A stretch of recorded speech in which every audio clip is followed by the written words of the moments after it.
የሰዓቱን አሁናዊ መረጃዎችን የመጣሁኝ መልካም የተባለ ዘገባ ወጥቷል። ለወዳጆቻችን ደስታ ለዛ ቤት ደግሞ መርዶ ነገር ተሰምቷል። ኤርትራ ከአዘርባይጃን ተጭኖ ሲመጣ ቀይ ባህር አካባቢ ከኦህዴድ የማረገችውን 9 ሙሉ ኮንቴነር መሳሪያ ለአማራ ፋኖ እንደምታስታጥቅ በተከበሩ ዶክተር ገዱ አንዳርጋቸው በኩል አስታውቃለች።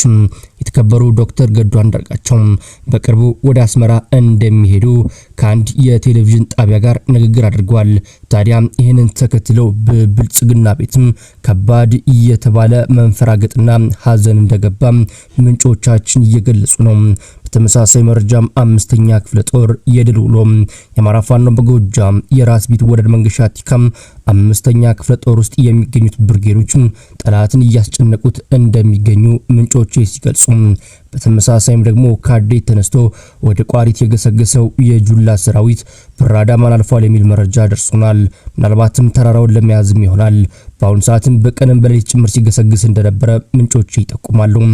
ከፍኖተ ሰላም የተነሳው ኃይል ማክሰኝት ላይ ባረንዘው ዳሞት ብርጌድ ተመቶ 3 ብሬና 30 ክላሽ አስረክቦ ቢፈረጥጥም ድሽቃውን ለማስቀረት ሲሯሯጥም እንዳመሽና እንዳደረም ምንጮች ገልጸውልኛል። ይበንዲህ እንዳለ በአሁኑ ሰዓትም ያረንዘው ዳሞት ብርጌድ ማክሰኝት በተባለች ቦታ ላይ ያገዛዙን ወታደር በከባዱ እንደመታው ምንጮቻችን ሲገልጹ፣ በተመሳሳይም ጀነራል አሳምነው ጽጌን ክዶ ለብልጽግና ዳር የነበረው ዋና መቀመጫውን ምራዊ አድርጎ በከፍተኛ የክልል ደህንነትና የልዩ ኃይል አመራር የነበረው ካዲው ፈለቀ ሀብቱ አሊያም ደግሞ በቅጽል ስሙ ሳሙነው በትላንትናው ዕለት እንደተሸኘ ምንጮቻችን ገልጸዋል። የአማራ ፋኖ በጎጃም የራስ ቢትወደድ መንገሻ ቲካም 5ኛ ክፍለ ጦር ውስጥ የሚገኙ ብርጌዶች ጠላትን ሲያስጨንቁት ውለዋል። አንደኛ ወርቅ አባይ ብርጌድም ጠላት ከሽንዲ እስከ እሁዲት የተንቀሳቀሰ ሲሆን በረሃ ዘንዶቹ ወርቅ አባይ ብርጌድም ጠላትን አንበሪ ፍሪና አየው አካባቢ ሲቀጠቅጡት የዋሉ ሲሆን በዚህም 2 ፓትሮል አስክሬን ማምራትና ቁጥሩ በርከት ያለ ያልጋ ደንበኛ ቁሰኛ ማድረግ ተችሏል። ሁለተኛው ደግሞ ከሽንዲ ከተማ ከሌሊቱ 4 ሰዓት ጀምሮ ወደ ገጠር ቀበሌዎች ሲንቀሳቀስ የነበረው ወራሪ ኃይል ነበልባሎቹ የወንበርማ ብርጌድ ፋኖችም ከ6 በላይ አገዛዙ ጦር ሲሸኙ ቁጥሩ የማይታወቅ ቁሰኛ ተሸክመው በመፈርጠጥ ጠላትን ወደ እሁዲት ከመሸገበት ጠላት ጋር ቀላቅለውታል። ሶስተኛው ደግሞ ኛጉሳ ብርጌድ ነው። ጠላት ከኮሶበር አዘናየው የመጣውን 4 ፓትሮል መከላከያና አድማ ብተና ጥምር ጦር አንዶራል አየው እርሻ ልማት ቡና ላይ ወደ እሁዲት አንበር የተመታውን ለማገዝ በሚንቀሳቀስበት ሰዓት ደፈጣ በመያዝ በከፈቱት ጥቃት ሙትና ቁስለኛ ያደረጉት ሲሆን ይህ ጠላት ወደ አየው ከተማ በመመለስ ቀስለኛውንና ሙቱን በማድረግ በድጋሚ ለመመለስ ቢሞክርም ነገር ግን በከባዱ በመመታቱ ወደ ነበረበት ምሽግ ሊገባ ችሏል ሲሉ ምንጮቻችንም ገልጸዋል። በተመሳሳይም ደግሞ ያረንዘው ዳሞት ብርጌድ ማክሰኝት ከተባለች ቦታ ላይ ጠላትን በከባዱ እንደመታው ታቋል። ያረንዘው ዳሞት ብርጌድ አካል የሆኑት ጅጋ ሻለቃ፣ ፍኖተ ሰላም 1ኛ ሻለቃና ያረንዘው ዳሞት ተወርዋሪ ኃይል በጋራ ማክሰኝት ከተባለች ቦታ ጠላትን በመደምሰስ መሳሪያውን መማረክ ተችሏል።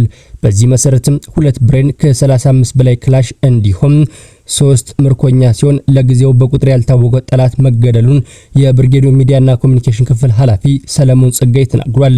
በትላንትናው ዕለት የካቲት 27 የአማራ ፋኖ በጎጃም 5ኛ ክፍለ ጦር አረንዘው ዳሞት ብርጌድ ማክሰኝት ከተማ ላይ ትልቅ ጀብድም ፈጽሟል።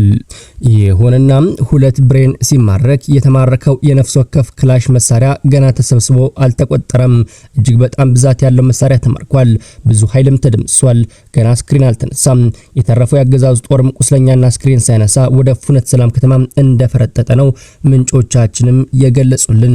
በተመሳሳይ መረጃ ደግሞ የአማራ ፋኖ በጎጃም የሐዲስ ዓለማየሁ 7ኛ ክፍለ ጦር በትላንትናው ዕለት በባሶ ሊበን ወረዳ በኮርክ ከተማ ፋኖን አፍናለሁ ብሎ የተንቀሳቀሰው የብርሃኑ ጁላ ሰራዊት እስከ ቤተ ንጉስ ቀበሌ ለመዝለቅ ጥረት ቢያደርግም በአብራጅት ብርጌድ ሲወቃ ውሎ በመጣበት እግሩ ተመልሷል።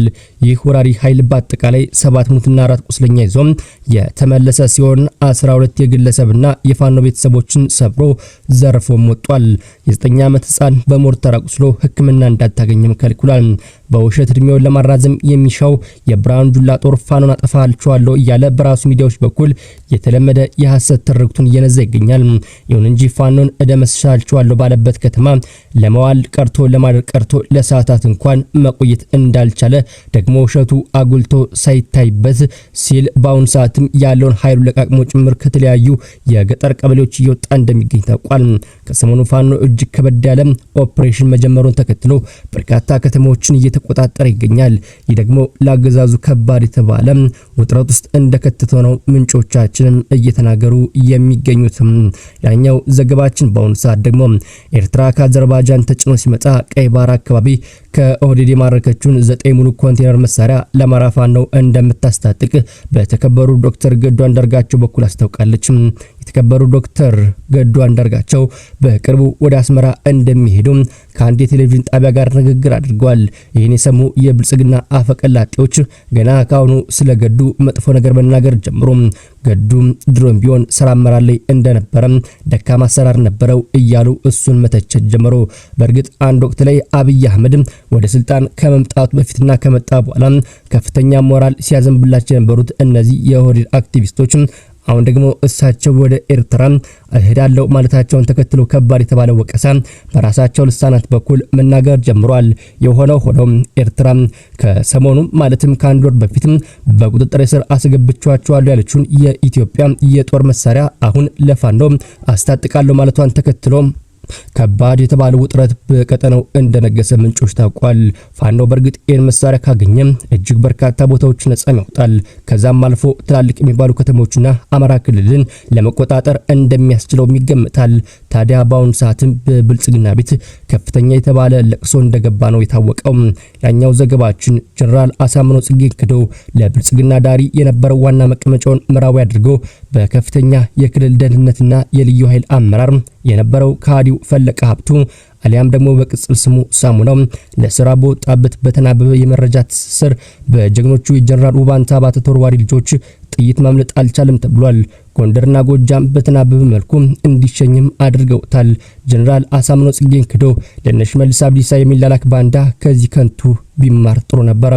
በትላንትናው ዕለትም ይህ ዋነኛ ለአመታት ለናረጋ ከበደ ሲገዛ የነበረው ለነ ይልቃል ከበደ መረጃ ሲያቀብል የነበረው ለነ ተመስገን ጥሩነህ ቀኝ እጃቸው የነበረው ሰው ሳሙናው በትላንትናው ዕለትም በጎጃምና በጎንደር ፋኖ ጥምረትም እንደተሸኘ ነው ምንጮቻችን የተናገሩት።